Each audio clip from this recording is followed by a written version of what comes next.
اپنی سطح درست کر لیں، کندھے سے کندھا ملا کر کھڑے رہیں، دوسری خالی جگہ بالکل نہ چھوڑیں، سطح صحیح ہوگی، نماز مکمل ہوگی۔ یہ برابر ہے، اس کو پیچھے لو، اس کو لوگ وہاں پہ یہ پیچھے ہو، تھوڑا پیچھے جاؤ، پیچھے لو، آپ پیچھے ہو جاؤ، اللہ اکبر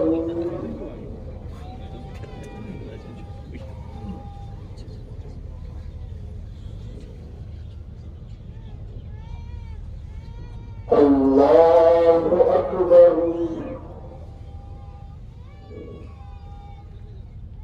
اللہ اکبر اللہ اکبر الحمد للہ رب العالمین الرحمن الرحیم مالک یوم الدین إياك نعبد وإياك نستعين اهدنا الصراط المستقيم صراط الذين أنعمت عليهم غير المغضوب عليهم ولا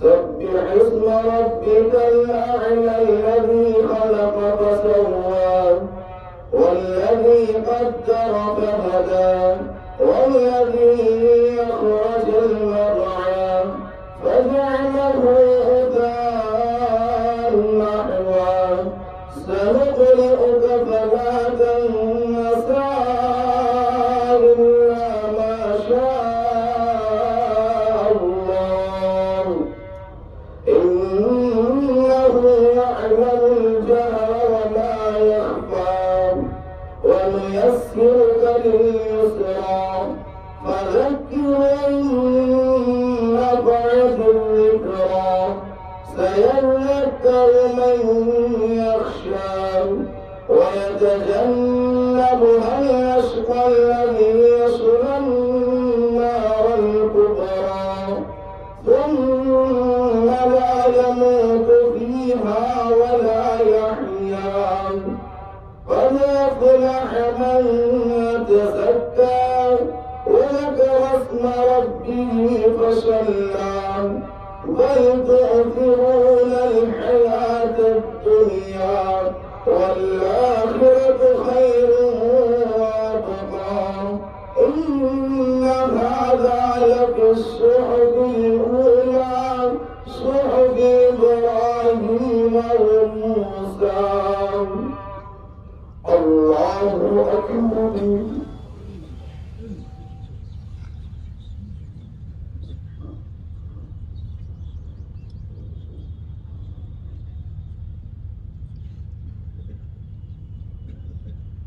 سمع الله لمن حمده الله أكبر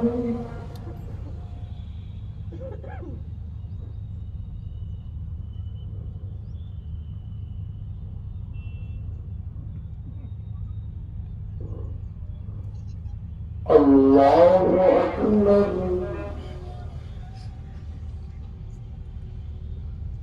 الله أكبر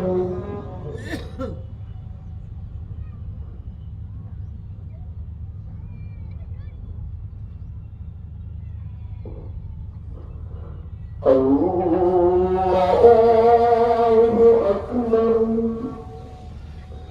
الحمد لله رب العالمين الرحمن الرحيم مالك يوم الدين إياك نعبد وإياك نستعين اهدنا الصراط المستقيم صراط الذين أنعمت عليهم غير المغضوب عليهم ولا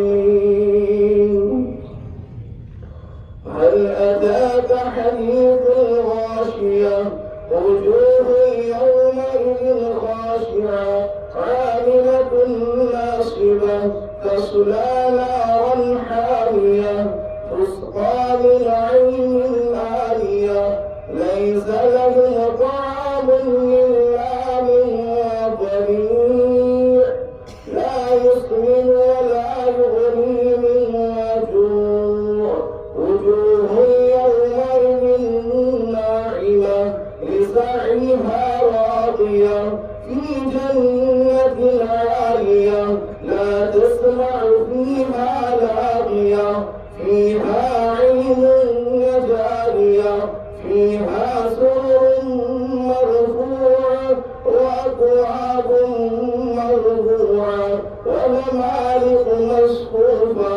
وزرابي مبثوثة أفلا ينظرون إلى الإبل كيف خلقت وإلى السماء كيف رفعت وإلى الجبال كيف نصبت وإلى الأرض كيف سطحت فذكر إنما أنت مذكر لست عليهم بمسيطر إلا من تولى وكفر فيعذبه الله العذاب الأكبر إن إلينا إيابهم ثم إن علينا حسابهم الله أكبر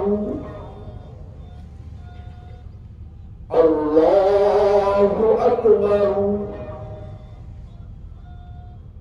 الله أكبر الله أكبر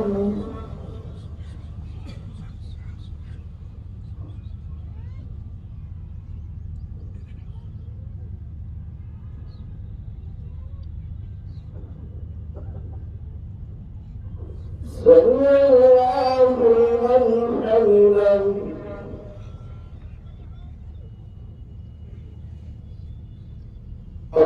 الله أكبر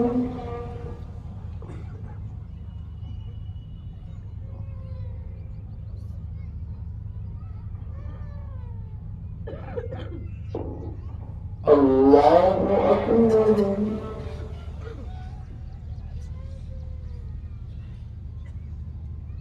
الله أكبر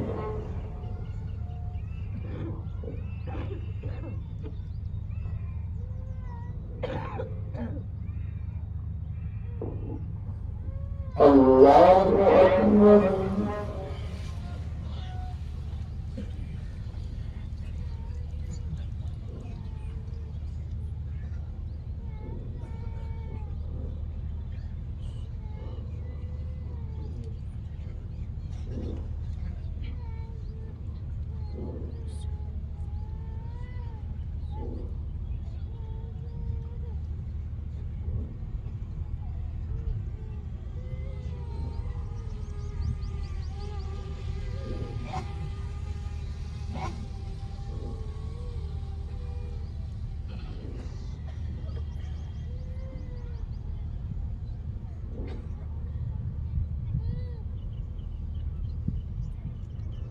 السلام عليكم ورحمة الله.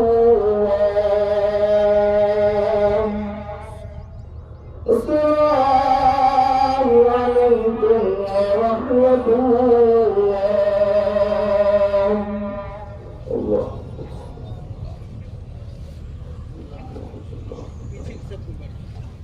पीछे सब बढ़ जाओ पीछे ओके नमक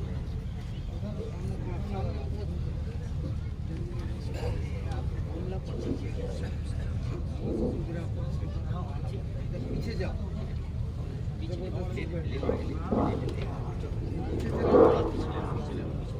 आ जाओ उठा लो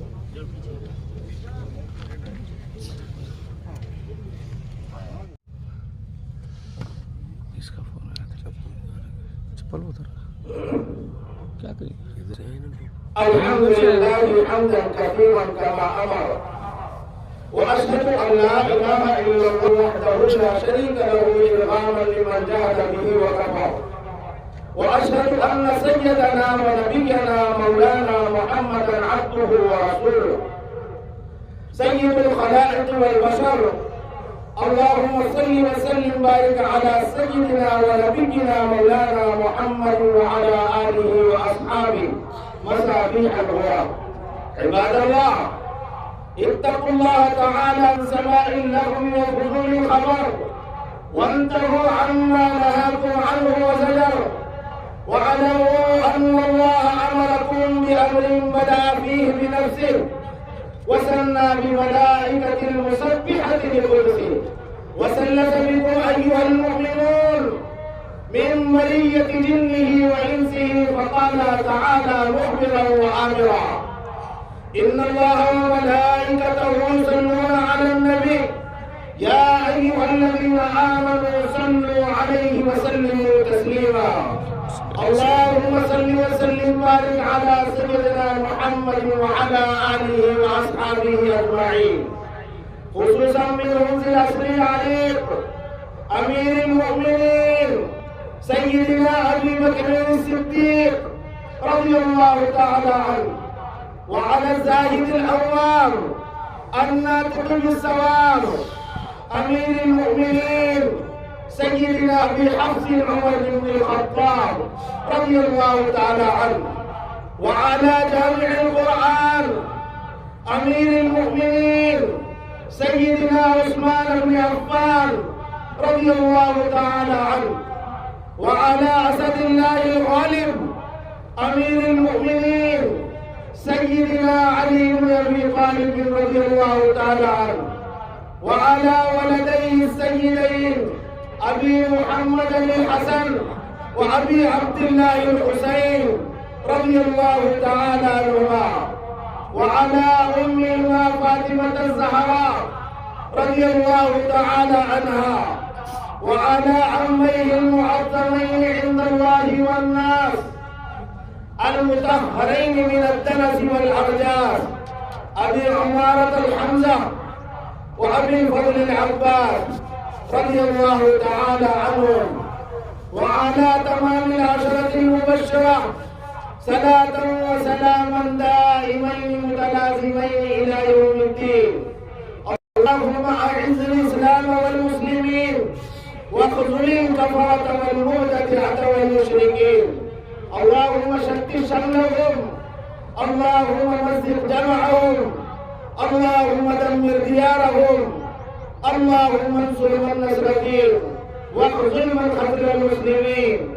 اللهم انصر من نصر دين محمد صلى الله عليه وسلم واخذل من خذل دين محمد صلى الله عليه وسلم واجعل اللهم آمنة مطمئنة سائر بلدان المسلمين واكتب اللهم الستر والسلامة والعافية علينا وعلى عبيدك الحجاج والغزاة والمسافرين في برك وبحرك من أمة محمد أجمعين.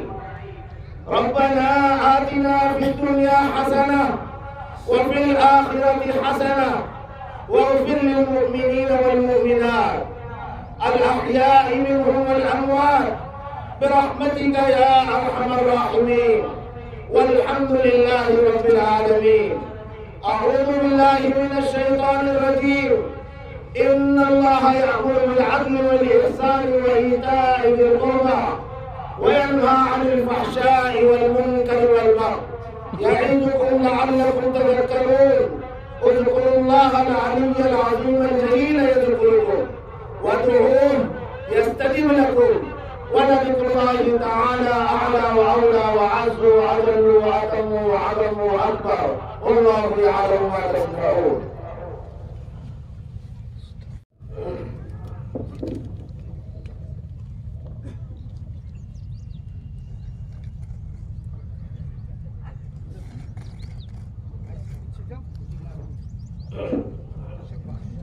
حفیظ بھی مرحوم شیخ لال مرحوم انہوں نے دعا کی درخواست کی.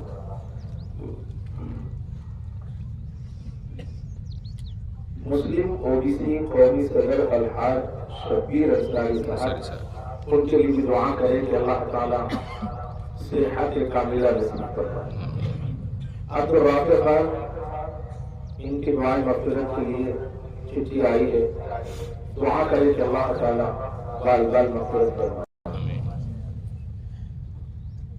شفیق پیڑگاؤں ان کی بھی طبیعت خراب ہے, ان کے لیے بھی دعا کرے کہ اللہ تعالیٰ صحت کاملہ نصیب فرمائے.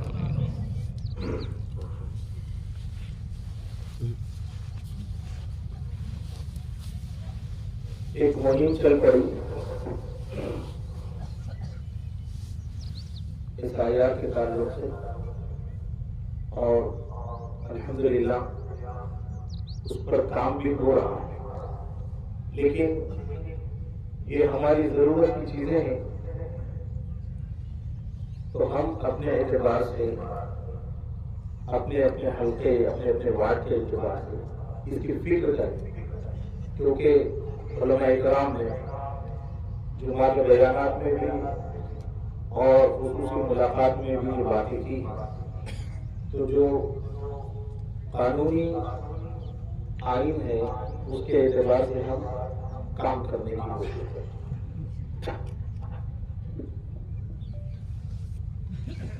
کافی دیر سے آپ لوگ بیٹھے ہیں, الحمدللہ 1 منٹ میں بھی اپنی طرف سے آپ کا چاہتا ہوں, کیا اجازت ہے آپ کا؟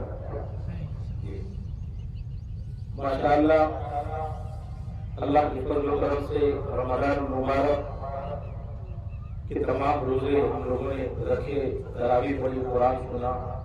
اللہ تعالیٰ ان اعمال کو قبول کرے. اصل مسئلہ ہے اللہ کی ذات کو منانا. اللہ کی ذات اگر مان جاتی ہے تو پھر دنیا بھی ہمارے لیے فائدے مند ہے اور آخرت بھی فائدے مند ہے. الحمدللہ اس جگہ پر میں اور آپ نماز عید ادا کریں. پچھلے 62 سالوں سے میرے والد محترم جنہوں نے آپ کو نماز عید پڑھائی, کافی محبتیں آپ نے ان کو دی. ان کی بھی طبیعت اس وقت میں علی چل رہی ہے, اتنی بھی چل بھی رہے, لیکن عمر کے تقاضے کے اعتبار سے اب وہ بات نہیں رہی جو طاقت کی ہونا چاہیے. تو بالخصوص والد محترم جو اتنے سالوں سے 62 سال مکمل ہو گئے آپ کو نماز پڑھاتے ہوئے, اور کئی لوگ مجھ سے کہتے ہیں کہ مولانا ہمارے دادا نے بھی پڑھی, ہمارے والد نے بھی پڑھی اور ہم بھی پڑھے. اور الحمدللہ نیابت مجھ کو والد صاحب کے زمانے سے ہی اوقات میں بھی جو 2014 سے الحمدللہ میں بھی اس کو نبھا رہا. لیکن میرے ذہن میں ایک بات ہے جو مجھ کو آپ سے کہنی, وہ یہ کہ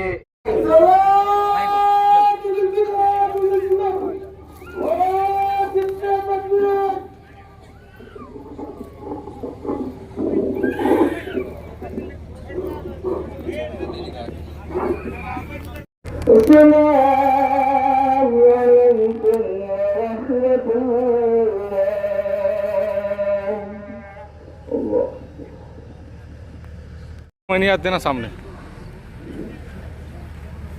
السلام علیکم بھائی جان.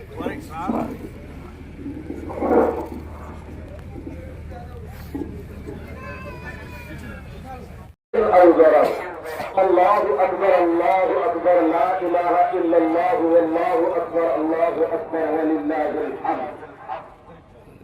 خالق الجن والبشر ومنشئ أصناف الفطر ومحيي الأرض بظاهر المطر. الله أكبر الله أكبر لا إله إلا الله والله أكبر الله أكبر ولله الحمد.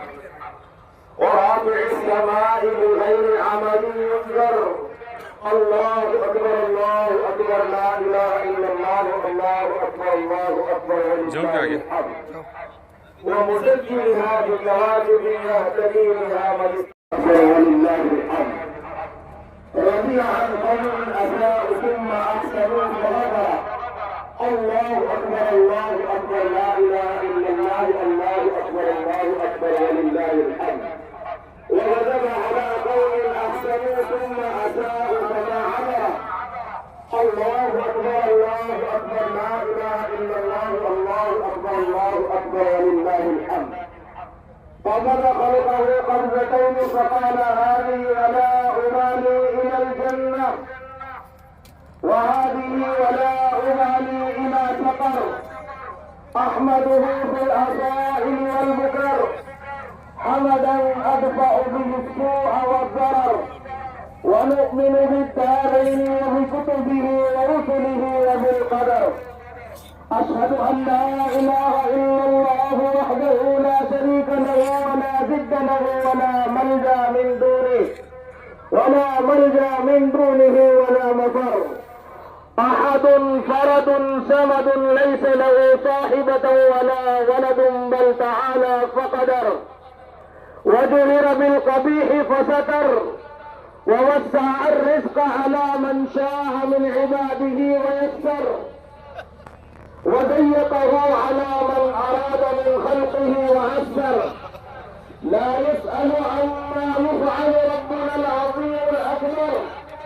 وأشهد أن لا إله إلا الله وأشهد أن سيدنا ونبينا ومولانا محمدا عبده ورسوله وصفيه وخليله سيد الخلاص ولم الخير.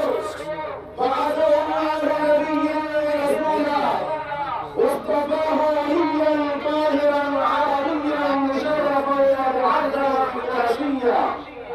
صاحب المهد الأبهر والجد الأطهر والجليل الأزهر وخص بالشفاعة العظمى في يوم المحشر. اعلموا أن يومكم هذا يوم عظيم وعيد مبارك كريم. يوم العيد ويوم الوعيد. عيد للأبرار وعيد للفجار. يوم التهنئة ويوم التعزية. تهنئة لمن مضى عنه رمضانا مشكورا. وأنفقوا من خالص الأعمال وطيب الكسب الحلال. فالله فيه أمر الفطرة عن جميع العيال والأطفال والبالغين والأرقاء والإناث والذكور. كل واحد من العبد ساعة بساع النبي صلى الله عليه وسلم. وهو خمس الأعداد وخمسة من غالب ما يكتب وشاكر لمن له شكر. وعن النبي صلى الله عليه وسلم أنه قال لم يزل صومكم معلقا بين السماء والأرض إلى أن أحدكم يؤدي زكاة صومه كما جاء في الخبر. وعليكم بالصيام ما زينتم ظواهركم بالملابس. وتذكروا باجتماعكم على هذا يوم المحشر. اللهم يا من خلق فصور وقضى فقدر اغفر لنا ما تقدم من ذنبنا وما تأخر برحمتك يا أرحم الراحمين. والحمد لله رب العالمين. أعوذ بالله من الشيطان الرجيم. فإذا برق البصر وخسف القمر وجمع الشمس والقمر يقول الإنسان يومئذ أين المفر. إنه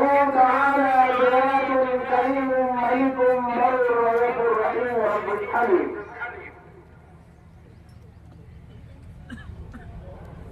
على سيدنا محمد وعلى آله وأصحابه أجمعين، خصوصا منهم في العصر العريق أمير المؤمنين سيدنا أبي بكر الصديق رضي الله تعالى عنه وعلى الزاهد الأول. الحمدللہ اس پر کام بھی ہو رہا ہے، لیکن یہ ہماری ضرورت کی چیزیں ہیں تو ہم اپنے اعتبار سے اپنے حلقے اپنے وارڈ کے اعتبار سے اس کی فکر کریں، کیونکہ علماء کرام ہیں جمعہ کے بیانات میں بھی اور خصوصی ملاقات میں بھی یہ باتیں کی، تو جو قانونی آئین ہے اس کے اعتبار سے ہم کام کرنے کی کوشش کریں۔ مبارک کہ تمام روزے ہم لوگوں نے رکھے، تراویح پڑھی، قرآن سنا، اللہ تعالیٰ ان اعمال کو قبول کرے۔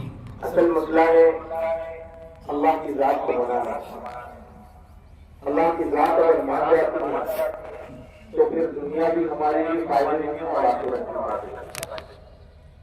الحمدللہ اس جگہ پر میں اور آپ نماز عید ادا کریں۔ پچھلے 62 سالوں سے میرے والد محترم جنہوں نے آپ کو نماز عید پڑھائی، کافی محبتیں آپ نے ان کو دی، ان کی بھی طبیعت اس وقت میں علیم چل رہی ہے، اتنی بھی نہیں چل پھر رہے، لیکن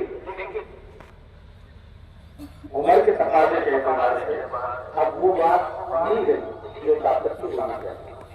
تو بالخصوص والد محترم جو اتنے سالوں سے 62 سال مکمل ہو گئے آپ کو نماز پڑھاتے ہوئے، اور کئی لوگ مجھ سے کہتے ہیں کہ مولانا ہمارے دادا نے بھی پڑھی، ہمارے والد نے بھی پڑھی اور ہم بھی پڑھے، اور الحمدللہ یہ عادت مجھ کو والد صاحب کے زمانے سے ہی اوقات میں بھی جو 2014 کے الحمدللہ میں بھی اس کو گزارا، لیکن میرے ذہن میں ایک بات ہے وہ مجھ کو آپ سے کہنا، وہ یہ کہ کیا میں نماز جو پڑھاتا ہوں پڑھاؤں، آپ کی کیا رائے ہے؟ کیونکہ مقتدی مصلی اس کی رضامندی ضروری ہے امامت کی۔ اگر آپ چاہتے ہیں کہ میں نماز پڑھاؤں تو میرے اطمینان قلب کے لیے آپ سے گزارش ہے کہ آپ مجھے تسلی دیں، ہاتھ اٹھا کر آپ مجھے بتائیں کہ آپ میں پڑھاؤں۔ جی بولیے۔ ہاں تو میں یہ چاہتا ہوں کہ اگر آپ چاہتے ہیں پڑھانا تو میں پڑھاؤں، ورنہ تو میں پڑھنے کے لیے بھی پیچھے نہیں۔ جزاکم اللہ خیرا واحسن الجزاء، اللہ تعالیٰ آپ کو جزا خیر عطا فرمائے۔ درود شریف پڑھ لیں۔ بسم اللہ الرحمن الرحیم، اللهم صل على محمد وعلى آل محمد كما صليت على إبراهيم وعلى آل إبراهيم إنك حميد مجيد، اللهم بارك على محمد وعلى آل محمد كما باركت على إبراهيم وعلى آل إبراهيم إنك حميد مجيد، اللهم أنت السلام ومنك السلام، تباركت ربنا وتعاليت يا ذا الجلال والإكرام، رب أعني على ذكرك وشكرك وحسن عبادتك، اللهم لا مانع لما أعطيت ولا معطي لما منعت ولا ينفع ذا الجد منك الجد۔ اے اللہ ہمارے گناہوں کو معاف فرما، خطاؤں سے درگزر فرما، اے اللہ ٹوٹی پھوٹی عبادتیں آپ کی کرتے ہیں، اے اللہ بے انتہا قبول فرما، اے اللہ ہمارے بھائیوں کے روزوں کو قبول فرما، اے اللہ ان کی تراویحوں کو قبول فرما، اے اللہ ان کی زکات کو قبول فرما، اے اللہ ان کے اعتکاف کو قبول فرما، اے اللہ جو جو عمل انہوں نے کیا ہے اے اللہ آپ کو راضی کرنے کے لیے کیا ہے، اے مالک حقیقی آپ سے ہم سب طلبگار ہیں، اے اللہ عاجز بندے ہیں تیرے دربار میں ہاتھ اٹھائے بیٹھے ہیں، اے اللہ بزرگ بھی ہے، اے اللہ جوان بھی ہے، اے اللہ معصوم بچے بھی ہیں، اے اللہ تجھے ان معصوموں کا واسطہ اے اللہ ہم سب کی مغفرت فرما، اے اللہ ہم سب کی مغفرت فرما، اے اللہ ہماری عبادتوں کو قبول فرما، اے اللہ ہماری عبادتوں کو قبول فرما، اے اللہ ہمارے پڑھنے پڑھانے کو قبول فرما، اے اللہ ہماری مساجد کو، مدارس کو، خانقاہوں کی ان تمام کی حفاظت فرما، اے اللہ بالخصوص حرمین شریفین کی حفاظت فرما، اے اللہ دارالعلوم دیوبند کی حفاظت فرما، ندوۃ العلماء کی حفاظت فرما، اے اللہ مظاہر کی حفاظت فرما، اے اللہ اس روئے زمین پر جتنے بھی مدارس اور مساجد ہیں، خانقاہیں ہیں، اے اللہ ان سب کی حفاظت فرما، اے اللہ علماء صلحاء کی حفاظت فرما، اے اللہ ذاکرین کی حفاظت فرما، اے اللہ عابدین کی حفاظت فرما، اے اللہ ہم سب کو ایک اور نیک بنا، اے اللہ ہم سب کو ایک اور نیک بنا، اے اللہ ایسے اعمال کی توفیق عطا فرما جس سے تو راضی ہوتا ہے، اے اللہ ایسے اعمال کرنے کی توفیق عطا فرما جس میں تیری خوشی ہوتی ہے، اے اللہ سرکار کے ہر طریقے پر، ہر سنت پر، ہر امتی کو عمل کرنے کی توفیق عطا فرما، اے اللہ جہاں کہیں بھی مسلمانوں عالم پریشان آئے، اے اللہ ان کی پریشانیوں کو دور کرنا، اے اللہ اس وقت تیرے گھر کا طواف بہت سے لوگ کر رہے ہیں، اے اللہ ان کے طواف میں ہمارا حصہ نصیب فرما، ان کی دعاؤں میں ہمارا حصہ نصیب فرما، اے اللہ ہمیں تو مانگنا بھی نہیں آتا، اے اللہ مانگنے کا رنگ ڈھنگ عطا فرما، اے اللہ تو ہم سے راضی ہو جا، اے اللہ ہمیں اپنے سے راضی کر لے، اے اللہ تو ہم سے راضی ہو جا، اے اللہ ہمیں اپنے سے راضی کر لے، اے اللہ بہت سے لوگوں نے دعاؤں کے لیے چٹھیاں دی ہے، اے اللہ جن جن کے جو مقاصد ہے، اے اللہ ان مقاصد میں انہیں کامیابی عطا فرما، اے اللہ جو جوان بچے اور بچیاں بیٹھی ہے، اے اللہ نیل جوڑے کے انتظامات پیدا فرما، اے اللہ جو بیمار ہے انہیں شفاء کلی عطا فرما، اے اللہ جو مقروض ہے اللہ خزانہ غیب سے ان کا انتظام پیدا فرما، اے اللہ کیا تجھ کو کہے، تو سب کچھ جاننے والا ہے، اے اللہ تو پینے کے راستے پہ جانتا ہے، اے اللہ تیری ذات عظیم ذاتی سطور ہے، اے اللہ ہم تو زبان سے کہیں گے اس سے پہلے تو جانتا ہے، اے اللہ ہر ایک شخص کی جائز مقاصد کو مکمل فرما، اے اللہ معتقدین کے اعتقاد کو قبول فرما، اے اللہ جنہوں نے پورے ملک کے لیے دعائیں کی ہے، اے اللہ پورے دنیا کے لیے دعائیں کی ہے، اے اللہ تجھ سے پاک ہے تو سب سے باخبر ہے، اے اللہ ہم سے خبر ہے، اے اللہ تو ہماری لان رکھی، اے اللہ ہمیں ماننے والا بنا، اے اللہ ہمیں رونے والا بنا، اے اللہ اپنے حلال اثر کو نصیب فرما، اے اللہ حرام مال سے پوری امت کی حفاظت فرما، اے اللہ جو خصوص اس ملک کے اندر میں امن و امان عطا فرما، بھائی چارگی عطا فرما، آپس میں میل اور محبت عطا فرما، اے اللہ ہم نے جو کچھ مانگا ہے اپنے مثال کے مطابق مانگا ہے، اے اللہ تو اپنی شان عطا فرما، اپنی دعا مانگے۔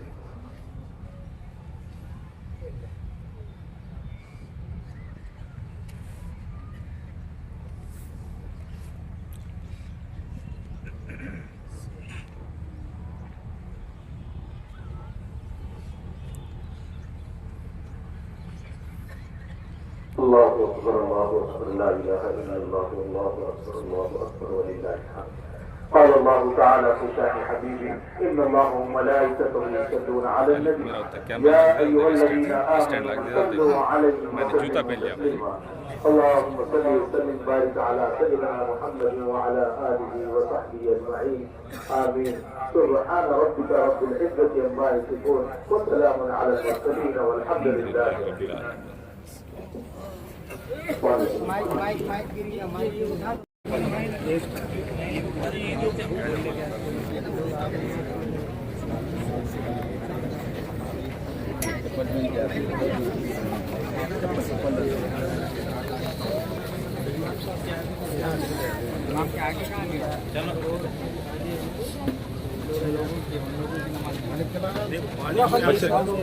बच्चे थे ना, बच्चे थे आगे, बच्चे थे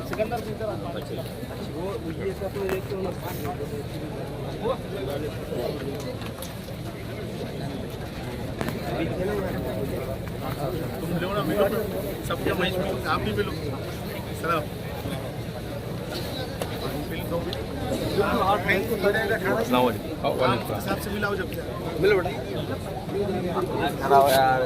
थोडं वाढवा ना.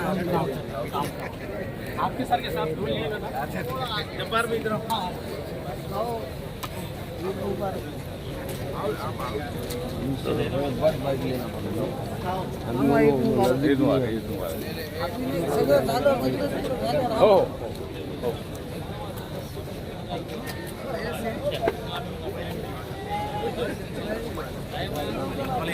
आप लोग का नंबर से आ रहा है. आवाज दिया ठहरो जी. पहले धंधे की बात. धंधा घर को चल के आता है.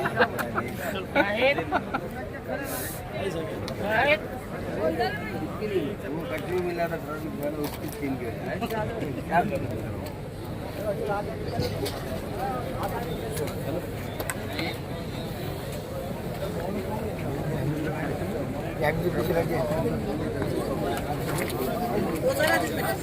हो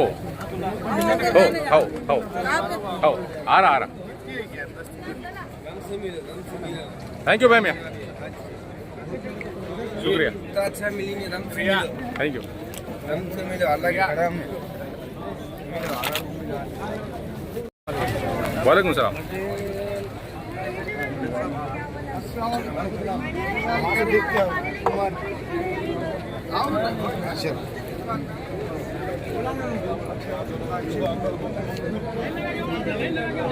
थैंक यू.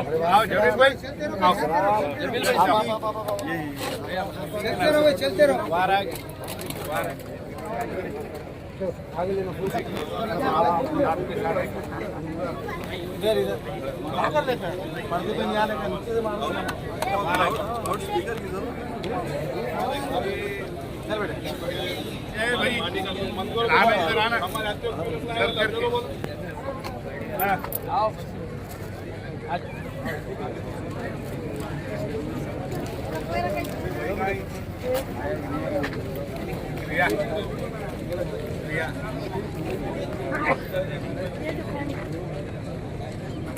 Thank you.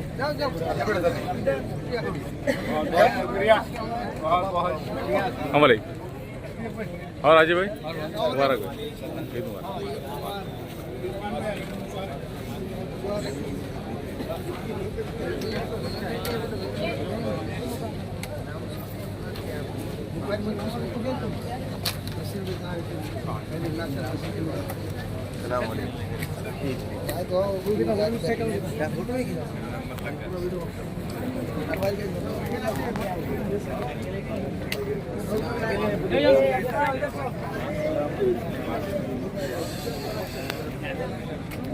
नहीं तो मिल लो ना.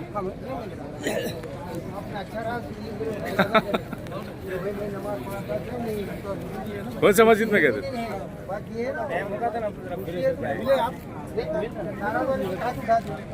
पचपन को दीजिए मत. 55 को अपने पास घर की खोल लिया दूर. यहाँ बराबर हाथ उठाते शूटिंग ले रहे तुम. वो भी झल लिए तुमने. हाँ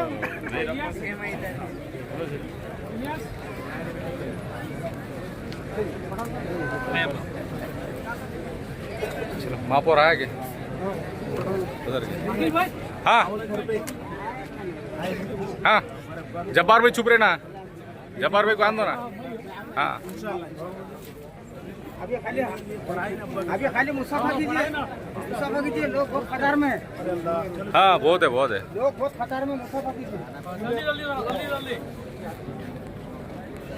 बेटा पीछे इधर लाइन से आओ ना. ओ बाबा इधर लाइन से आओ ना. शॉर्टकट मत मार दिए. लोग बहुत लाइन में खड़े हो. तुम्हारा नंबर लगा दिए क्या? अब्बा के बाद तुम्हारा नंबर लगा दिए क्या? हाँ उनका रिटायरमेंट.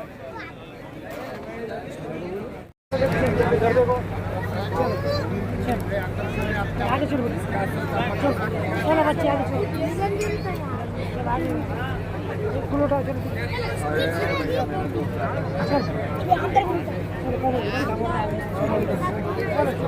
चलो जल्दी से गर्दा मत करो.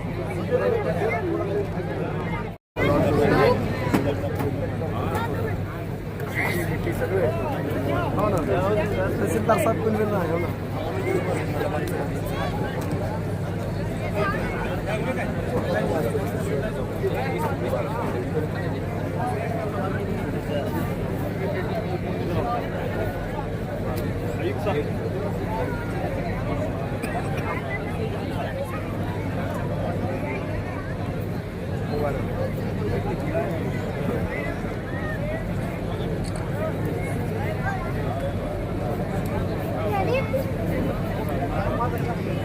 चालू से क्या दोनों तरफ रहता हूँ माशाल्लाह मेरे को लगा तुम दोस्त बढ़ गए तो इंस्टीट्यूट भी है ये भी काम अच्छा DSP का अच्छा मल्टी टैलेंटेड आदमी है हमारा अच्छा ऐसा है क्या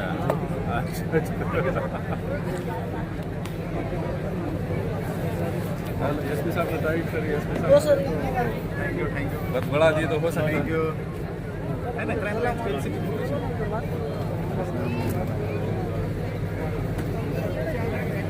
नको नको बघायचं कोण आहे ते कोण नाही फिर एक काम करो तुम यहाँ करेंगे ना पूरा ले लो मैं उधर का उधर ले लो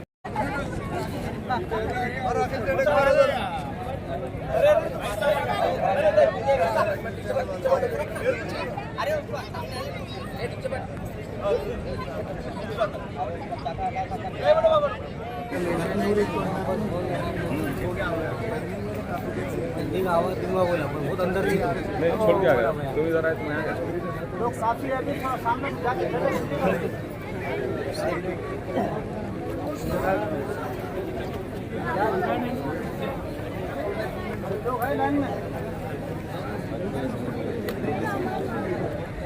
हाँ मामूद खान है अरे मुसाफा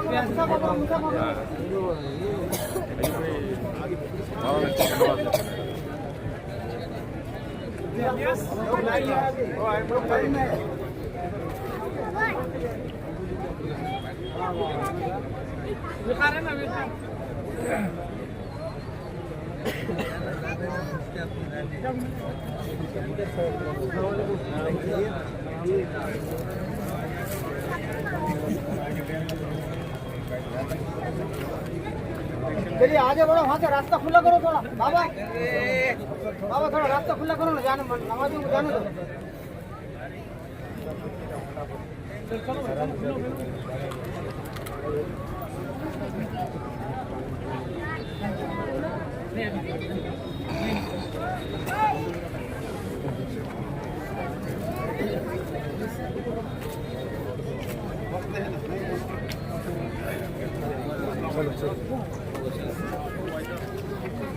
Yes.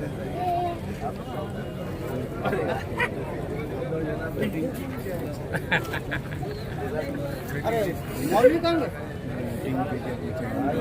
मौलवी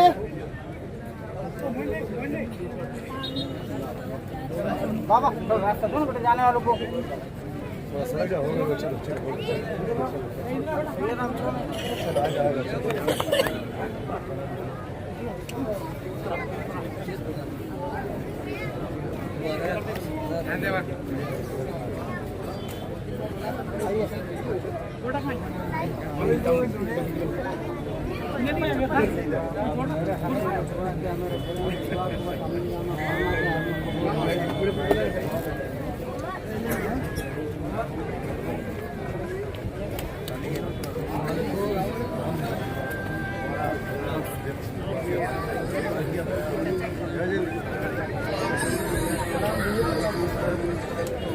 हेलो आगे आ जाओ मोइन भाई शॉर्टकट में मिल रहे हैं मोइन भाई तुम लाइन में नहीं आए मोइन भाई तुम अरे मोहन भाई को लाइन लगानी पड़ी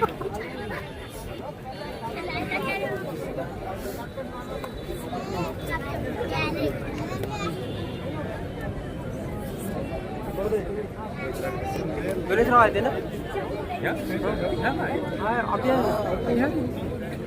उधर मेट्रो के पास यहाँ है फिर आ जाएंगे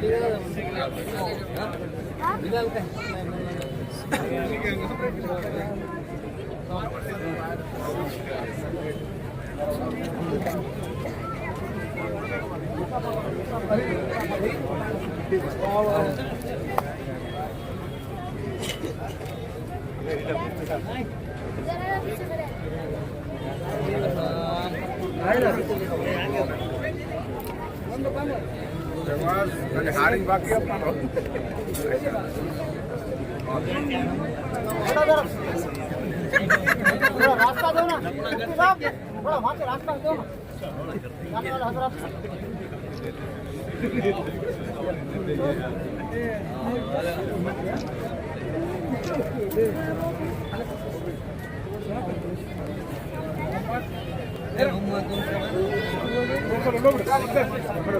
आ जाओ मोहम्मद जल्दी आओ चल आ जा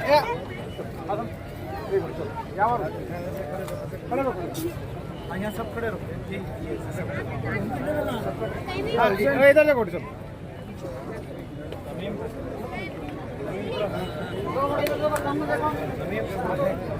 यहाँ पर करो अच्छे से गुजरे रमजान? हाँ माशाल्लाह पूरा माशाल्लाह। इसका नाम डिस्टर्ब ही नहीं करता नहीं मैं पूरे 30 दिन हाँ सुकून से रहा हूँ। अब इंशाल्लाह पूरा 30 दिन परवने आज तक चलेंगे अल्हम्दुलिल्लाह इंशाल्लाह।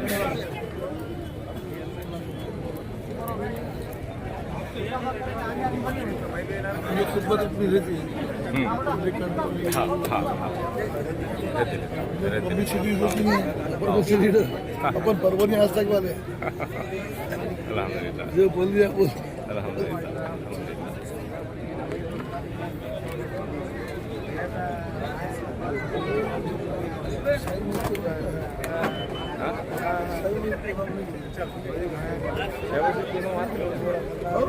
ये उस्मान साहब अच्छा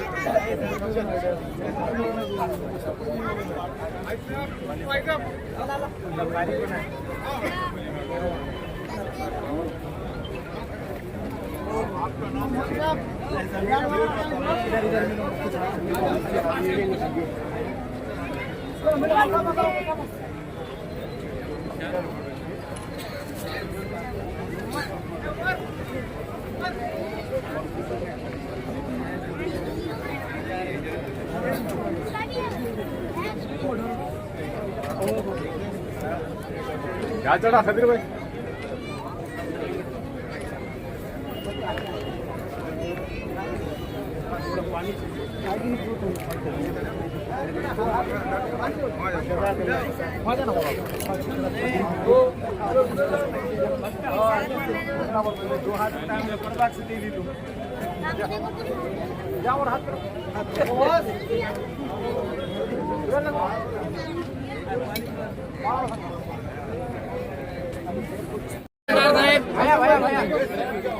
थांबा 2 मिनिट पत्रकार साहेब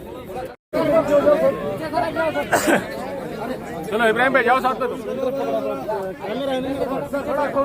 एंगल भेटलेगा तुम्हाला चलो चलो थोड़ा पीछे पीछे हो जाओ पीछे पीछे हो जाओ थोड़ा समोरून सरका मागे मागे सरका समोरून सरका समोरून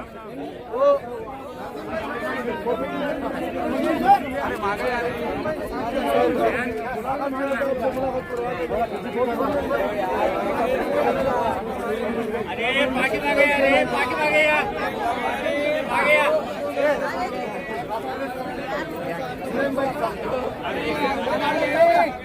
मागे या मागे थोडं पाठी मागून घ्या फोटो वाजायला विनंती पाठी मागे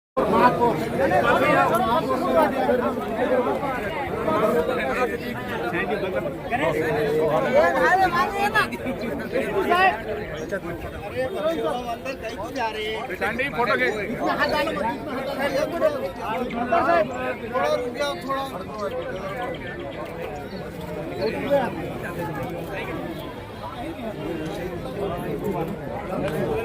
दुआ किया वो तो हर इंसान के लिए कबूल है।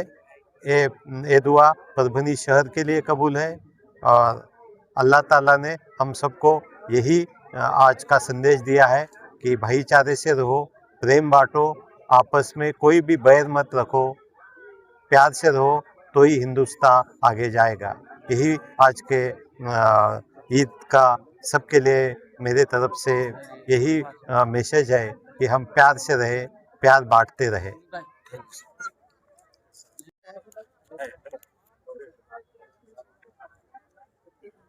ईद उल फित्र के मौके पर परभनी शहर वासियों को परभनी के विकास के लिए, परभनी को धूल मुक्त करने के लिए किस तरह का यहाँ पर आप आह्वान करेंगे और किस तरह से आप परभनी से मुबारक?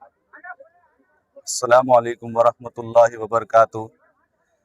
जैसा कि आपने सवाल किया कि इसको परभनी शहर को धूल मुक्त करना है, इंशाअल्लाह हमारी प्लानिंग चालू है और इस बेसिस पे हम एक धूल मुक्त करने के लिए एक प्लानिंग के तहत कुछ व्हीकल्स भी यहाँ पर आने वाले हैं और क्लीनिंग के लिए जो पूरे शहर में आज धूल और कचरे की जो समस्या है, इंशाअल्लाह बहुत जल्द पूरी तकलीफ़ें दूर हो जाएंगी। और मैं सारे आलम को ईद की पुरखुलूस मुबारकबाद देता हूँ और आपका बहुत बहुत शुक्रिया। जज़ाकुमुल्लाह खैर व अहसन।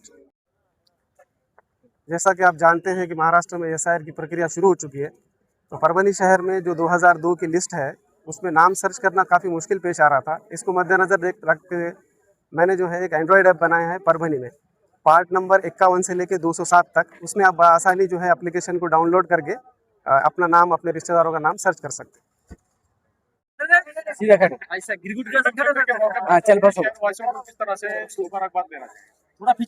अल्हम्दुलिल्लाह, मैं परभनी के आवाम को तहे दिल से मेरे तरफ से ईद की पुरखुलूस मुबारकबाद देता हूँ। परभनी शहर के विकास के लिए किस तरह की आप दुआ कर रहे हैं और परभनी के विकास के लिए किस तरह की सोच रखते हैं?